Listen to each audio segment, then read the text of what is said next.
భారతదేశానికి అమెరికా ఉపాధ్యక్షుడు JD Vance మరి వచ్చి మోడీతోటి ఒప్పందాలు చేసుకోవడానికి ప్రయత్నం చేస్తాడు.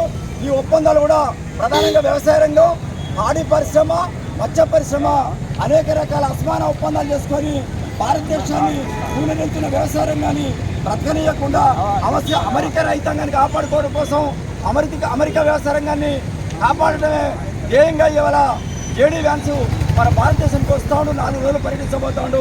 అటువంటి అసమాన ఒప్పందాల వల్ల భారతదేశ వ్యవసాయ రంగం ఇప్పటికే దెబ్బతిన్నది. దీన్ని కాస్త తీస్తూ ఉన్నటువంటి వ్యవసాయ రంగాన్ని దెబ్బతీసే విధంగా మోడీ ప్రయత్నం చేస్తాడు. కాబట్టి అమెరికాతో చేసుకున్నటువంటి ఒప్పందం ఏదైతే ఉందో ఆ అసమాన ఒప్పందాలు అమెరికా రైతుకు భారత రైతు పోటీ పెడితే భారతదేశ రైతు ఓడిపోతాడు, చనిపోతాడు. కాబట్టి భారత వ్యవసాయ రంగాన్ని కాపాడుకోవాలంటే అమెరికాతో చేసుకునే ఒప్పందాలన్నింటినీ రద్దు చేసుకోవాలని చెప్పి ఈ సందర్భంగా ఎస్కేఎం సంయుక్త కిసాన్ మోర్చా మహిబాద్ జిల్లా సమన్వయ కమిటీ ఆధ్వర్యంలో జరుగుతోంది. దీంట్లో అఖిల భారత రైతు కూలి సంఘం రాష్ట్ర ప్రధాన కార్యదర్శి కామిరెడ్డి మండలంకన్న గారిని ఈ ధర్నాను తెచ్చి మాట్లాడుతూ కోరుతా ఉన్నాం. ఏమైనటువంటి మిత్రులారా, భారతదేశం అంటేనే వ్యవసాయ దేశం. వ్యవసాయ రంగాన్ని అభివృద్ధి చేసుకుంటున్నటువంటి దేశం. ఇక్కడ ప్రధాన ఆదాయ వనరు వ్యవసాయ రంగమే. 60% పైగా వ్యవసాయ రంగం మీద ఆధారపడి జీవిస్తున్నటువంటి దేశం. ఈ దేశ ఆర్థిక వనరులను ప్రధానంగా వ్యవసాయ రంగాన్ని నిర్వీర్యం చేయడం కోసం ఇక్కడ ఉన్నటువంటి సంపదనంతా మొత్తం కార్పొరేట్లకు, అమెరికాకు చెందినటువంటి మ్యాన్సెంటో, కార్కిలు, ర్యాలీసు, డవ్ లాంటి కంపెనీలకు ఉడిగం చేసుకోవడం కోసం, వాళ్ళ కట్టుదిట్టమైనటువంటి ఒప్పందాలను చేసుకోవడం కోసం ఇవాళ జేడీ వాన్స్ అనేటువంటి అమెరికా ఉపాధ్యక్షుడు భారతదేశానికి ఈరోజు ఒప్పందాల కోసం మోడీని కలిసి మోడీ ద్వారా ఒప్పందాలు చేసుకోవడం కోసం ఇవాళ భారతదేశానికి వస్తున్నాడు. ఇది దుర్మార్గమైనటువంటి చర్య. ఇప్పటికే మొత్తం కూనరిల్లు కన్నట్టే వ్యవసాయ రంగం అనేక సామ్రాజ్యవాదుల యొక్క, కార్పొరేట్ల యొక్క చెప్పు చేతుల్లో, వాళ్ళ కనుసన్నల్లో, వాళ్ళ గుప్పెట్లో ఇలా కూనరిల్లుతున్నటువంటి పరిస్థితి ఇలా భారతదేశంలో ఉన్నది. దానికి అనుగుణంగా మొత్తం అమెరికా దేశమే ఒక సామ్రాజ్యవాద దేశం.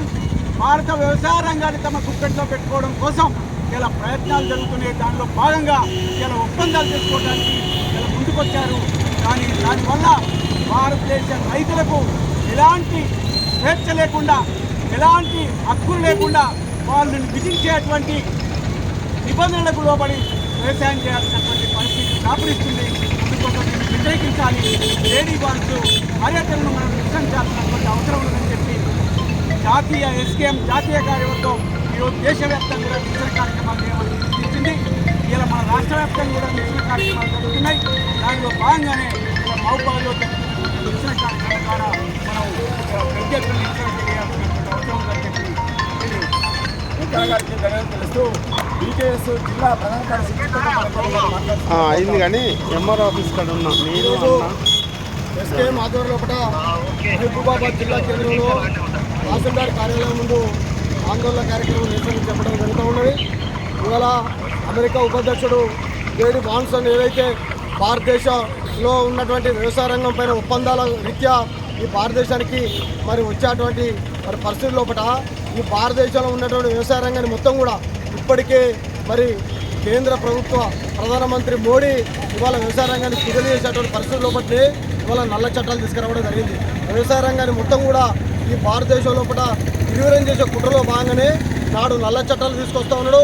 ఇలా అమెరికా ఉపాధ్యక్షునితో ఇవాళ ఒక కార్పొరేట్ శక్తులకు ఊర్గం చేసే పద్ధతి లోపల మరి ఒప్పందాలు చేసుకోవడానికి ఇవాళ భారతదేశానికి ఇచ్చేటువంటి ప్రక్రియ ఈ భారతదేశంలో కొనసాగుతూ ఉన్నది. అందుకే ఇలా దేశ ప్రధాని ఏదైతే ఈ భారతదేశ వ్యవసాయ రంగం పైన, రైతుల పైన నాడు నేడు ఇప్పుడు ఉన్నటువంటి అధికారంలో ఉన్నటువంటి ఈ మూడోసారి కూడా మరి వ్యవసాయ రంగాన్ని కుదిలి చేయడం కోసం, రైతాంగాన్ని రోడ్డున పడేయడం కోసం ఇలా ఏదైతే మోడీ విధి విధానాలు లేవో వాటిని మనం భారతదేశ ప్రజలు మొత్తం కూడా, రైతులంతా కూడా వ్యతిరేకించాల్సినటువంటి అవసరం ఉన్నది.